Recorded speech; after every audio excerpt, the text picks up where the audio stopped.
Runājot par veselīgiem ēšanas paradumiem, liela nozīme ir arī eļļai, kādu lietojam uzturā. Mūsu platumgrādiem raksturīgākā ir rapšeļļa.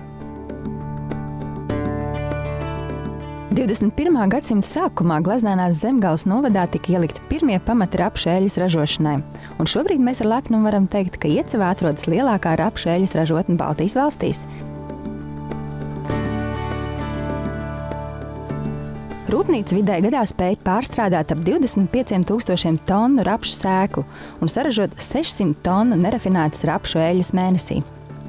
Ja jūs paskatīsies uz plaukta augstas spieduma nerafinētas, nedezodorētas rapšu eļļas, kas ir gatavi gan cepšanai, gan lietošanai salātos, ir analogi, bet viņi tomēr atpaliek. Ja mēs runājam par kaņepju eļļu un linsēkļu eļļu, tad, protams, ka vispār es uzskatu, ka analogi vispār nav.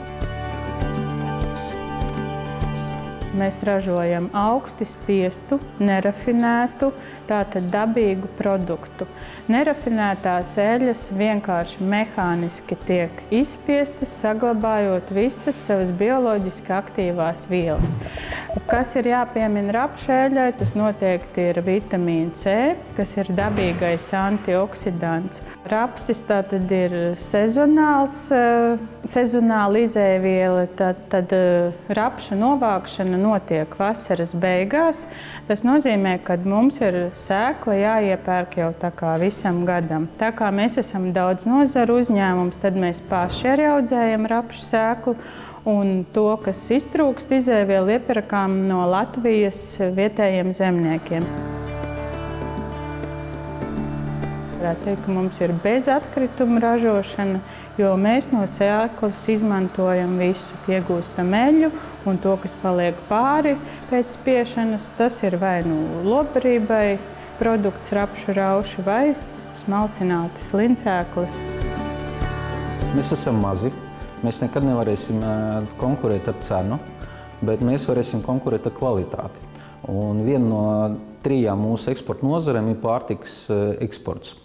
Un kā minimums mums ir jāaizstāj to importu, kas nāk iekšā, un jāuzlabo patēriņa grozs. Uzņēmums Iecevnieks & Ko šogad plāno palielināt apgrozījumu par 20%, sasniedzot 4 miljonu eiro rādītāju, nostiprināt pozīcijas Latvijas tirgū, kā arī sākt Ķīnas tirgus izpēti. Latvija otra tīrākā valsts Eiropā pēc Šveices.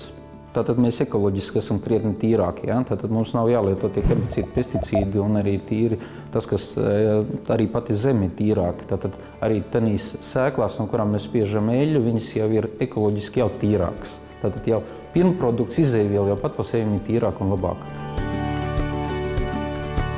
Ja mēs runājam par to, kādēļ vispār eļļas ir vērtīgas, tad tas ir eļļu taukskābju sastāvs. Un, ja mēs salīdzinām rapšu eļļu un olīveļu, tad taukskābju sastāvs ir ļoti, ļoti līdzīgs.